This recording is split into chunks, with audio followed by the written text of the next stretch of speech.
खबर जनपद बहराइच से है, जहां पर जिले के हुजूरपुर के रामलीला मैदान में शनिवार को प्रतिभा सम्मान समारोह आयोजित किया गया। मुख्य अतिथि बृजभूषण शरण सिंह के द्वारा मेधावी छात्रों, उन्नतिशील किसानों, प्रशासन में चयनित युवकों के परिवार वालों को सम्मानित किया। सभा को संबोधित करते हुए सांसद ने बच्चों से कहा कि समय का सदुपयोग करें। जीवन में आगे बढ़ने के लिए पढ़ाई बहुत जरूरी है। उन्होंने अपने जीवन पर प्रकाश डाला और कहा कि कक्षा 8 मैंने 3 वर्षों में पास किया था। रात भर सोया नहीं और बाद में मैंने अपनी कमी को दूर किया, तभी संकल्प लिया कि हमें कुछ करना है। वहीं हाई स्कूल व इंटर की परीक्षा बिना नकल किए प्रथम स्थान प्राप्त किया। विपरीत परिस्थितियों में उन्नति संभव है। कार्यक्रम में एमएलसी प्रज्ञा त्रिपाठी, विधायक सुभाष त्रिपाठी, पूर्व विधायक अरुणवीर सिंह, अवधेश सिंह मंजू, एमएलसी गोंडा, सांसद प्रतिनिधि सुनील सिंह, अजीत प्रताप सिंह, प्रमुख हुजूरपुर, डा राम रतन सिंह, चंद्रशेखर सिंह, भाजपा नेता चंद्रभान सिंह सचिन, दीनानाथ मिश्र, हरेंद्र विक्रम सिंह, महेंद्र पाठक, संजय गुप्ता, देवेश सिंह आदि मौजूद रहे। हुई आज तक तुमसे तुम्हारी न मुलाकात हुई।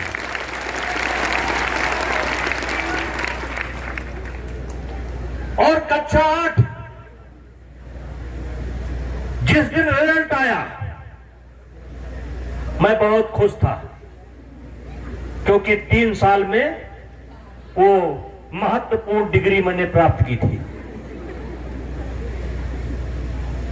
लेकिन मेरे बच्चों, उसी दिन रात को अपने दरवाजे पर नीम के पेड़ के नीचे मैं लेटा था और जिंदगी में पहली बार मैंने अपने आप से बात की। अपने आप से मैंने पूछा कि बृजभूषण सिंह, खेलने में अच्छे, दौड़ने में अच्छे, हाथ पैर के ठीक ठाक, फिर क्या दिक्कत है कि कक्षा 8 आपने 3 साल में पास किया, वो भी नकल करके। और मेरे बच्चों, मैं कहना चाहता हूं, मैंने अपने आप से बात की, मैंने अपने आप से बात की, सारी रात सोया नहीं, मैंने अपनी कमी को देखा, मेरे जिंदगी में बाधा कौन कौन है उसको देखा, और मैंने संकल्प ले लिया कि जितनी गलती होनी थी हो गई। आज के बाद हाई स्कूल और इंटर की परीक्षा मैं पढ़ करके पास करूंगा, नकल नहीं करूंगा। और फिर मैंने देखा बाधा कौन है। ये 3, 4 साल, 5 साल मेरे लगातार खराब क्यों हो रहे हैं? तो हमने बाधा देखा कि हमारे ये दोस्त हैं। सुबह मैंने तय कर लिया कि जैसे कोई पेड़ तब तक विकसित नहीं हो सकता जब तक अगल बगल के खरपतवार न निकाल दिए जाएं। तो मैंने सोचा कि इन खरपतवार को निकालना तो बड़ी मुश्किल है, क्योंकि इनका तो जंगल लग चुका है। अब खरपतवार से उठ करके भाग जाओ गोरखपुर। मैं उनको छोड़कर चला गया। और मेरे भाइयों, मेरे बच्चों, जिस दिन मैं जा रहा था उस दिन हमारे साथ के लोग आज भी हैं। उन्होंने कहा, बृजभूषण सिंह, आपका जो स्वभाव है, जो आपका जीने का तरीका है, आप 2 दिन के अंदर गोरखपुर से भाग आएंगे। हमने कहा, हम मार डाले जाएंगे तब भी भाग करके नहीं आएंगे, क्योंकि मैंने तय कर लिया है लक्ष्य क्या है। पहला लक्ष्य मैंने तय किया कि हाई स्कूल और इंटर की परीक्षा पढ़ करके पास करूंगा। और मेरे बच्चों, जब छमाही का एग्जाम हुआ, तो आपका ये भाई, आपका चाचा, आपका नेता आर्ट साइड में सबसे अधिक नंबर पाने वाला विद्यार्थी था। क्योंकि उसी समय एक मेरी बच्चे से दोस्ती हो गई थी। संजोग से नाम बोल रहा हूं, पाड़े थे, मेरी दोस्ती हो गई थी। का कार्यक्रम था जिसमें आज हुजूरपुर ब्लॉक के हर स्कूल के टॉप 20 बच्चों को बुलाया गया था। और ये लगातार 12 साल से ये कार्यक्रम चल रहा है। प्रतिभा खोज की परीक्षा जिसमें प्रथम स्थान प्राप्त वाले बच्चों को जो मोटरसाइकिल और स्कूटी दिया जाता है वो 22 साल से, और ये 12 साल से ये प्रयोग हम लोगों ने किया कि थोड़ा बच्चे जो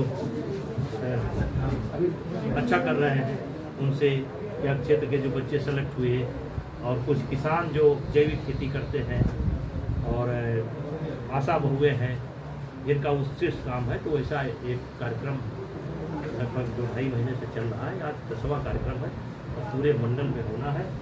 और इसमें प्रज्ञा त्रिपाठी जी भी मौजूद थी, ये गोंडा के जिला पंचायत भी मौजूद थे। तो इस तरीके से कार्यक्रम था। कितने लोगों को सम्मानित किया गया होगा? मुझे लगता है 5। संसद जी, अभी चुनाव होने वाले हैं, आपको क्या लगता है कि उत्तर प्रदेश में समाजवादी पार्टी से भाजपा की टक्कर होगी या कांग्रेस से? देखिए, एक समय ऐसा था कि आइए रणबीर सिंह जी, तेरा चर्चा आप अपना कुछ ले लीजिए, यहाँ नहीं।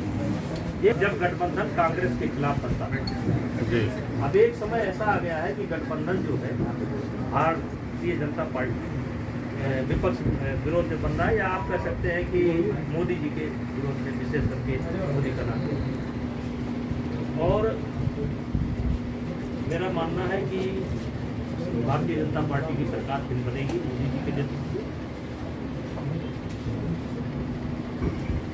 क्योंकि बहुत कुछ बातें विशेष हैं जो सामने आने बाकी है। बाकी आपके मन में घोसी उपचुनाव काफ़ी बड़े अंतर से आप लोग हारे हैं, क्या वजह रही है? कि क्या कोई पार्टी के भीतर अंतरकलह है, या कोई जो लोग नए आ रहे हैं वो लोग सही से सामंजस्य नहीं बिठा पा रहे हैं? वजह क्या रहा है? देखिए, वहाँ कैंडिडेट से नाराजगी थी, पार्टी से नाराजगी थी। सुप्रिया सुले जो है एनसीपी की सांसद, उन्होंने आज एक बयान दिया है सुबह। उन्होंने कहा कि रमेश बिदूड़ी जिन्होंने कल एक बयान दिया था उनको अपराधी बताए हैं, विशेषाधिकार के तहत इनका जो है इनकी सदस्यता समाप्त की जानी चाहिए।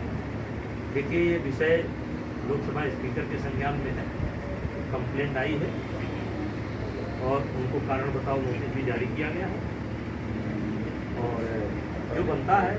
आप एक काफ़ी लोकप्रिय सांसद हैं, काफ़ी पुरानी राजनीति आपकी रही है, क्या लगता है कि ऐसे बयान सांसदों को या मंत्रियों को, ऐसे बयान संसद के अंदर जो गरिमामयी जगह है, ऐसी जगह पे देना चाहिए? कतई नहीं, कतई नहीं,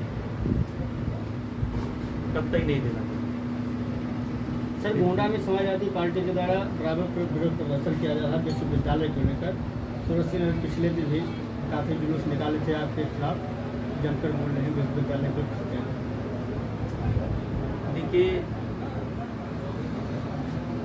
ये परंपरा भी समाजवादी पार्टी ने ही डाली। 2011-12 में जब समाजवादी पार्टी की सरकार थी तो मंडल मुख्यालय पर मेडिकल कॉलेज, और उस मेडिकल कॉलेज को कह सकते हैं कि एक नेता के दबाव में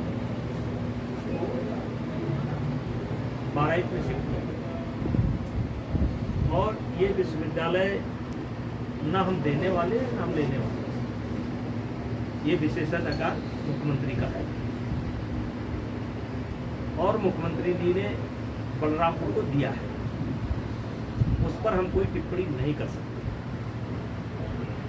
रहा सवाल, जहाँ तक मुझे जानकारी है, जानकारी क्या बड़ी विश्वसनीय नेता के साथ कह रहा हूँ, बलरामपुर में विश्वविद्यालय बने, इसकी पहली मांग समाजवादी पार्टी ने ही की, और उनके एक नेता हैं एसपी यादव, उन्होंने ही धरना प्रदर्शन शुरू किया कि देवी पाटन मंडल में जो विश्वविद्यालय बन रहा है वो बलरामपुर में ही बनना चाहिए। अब ये अधिकार मुख्यमंत्री का है। अब जैसे आप देखिए सिपाही,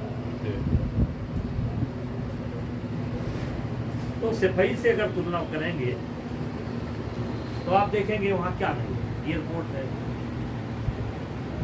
मेडिकल कॉलेज है। तो हमारे मुख्यमंत्री जी का लगाव अगर बलरामपुर से है तो उसमें दिक्कत क्या है? बलरामपुर में तो इसी मंडल के अंदर है। तो आपको क्या लगता है कि मुख्यमंत्री जी का लगाव गोंडा से नहीं है?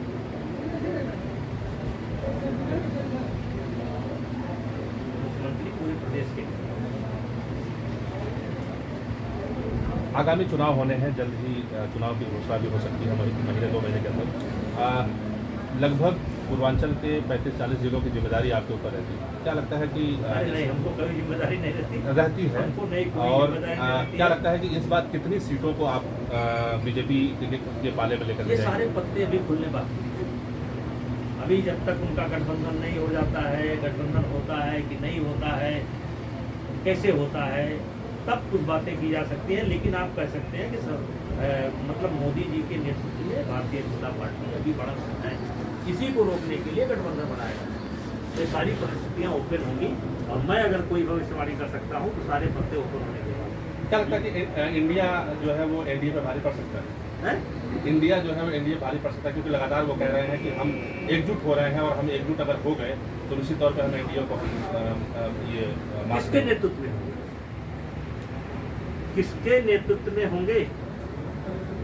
आज तक जैसे देखिए 75 में इंदिरा जी जब इमरजेंसी लगाई थी तो लोक नायक जयप्रकाश नारायण के नेतृत्व में एक गठबंधन बना था, जनता पार्टी, जिसमें वर्तमान में जनसंघ ये भी शामिल हुआ था। लेकिन उस समय उनके नेतृत्व में लोक नायक जयप्रकाश नारायण के नेतृत्व, लेकिन उसका हस्त क्या हुआ?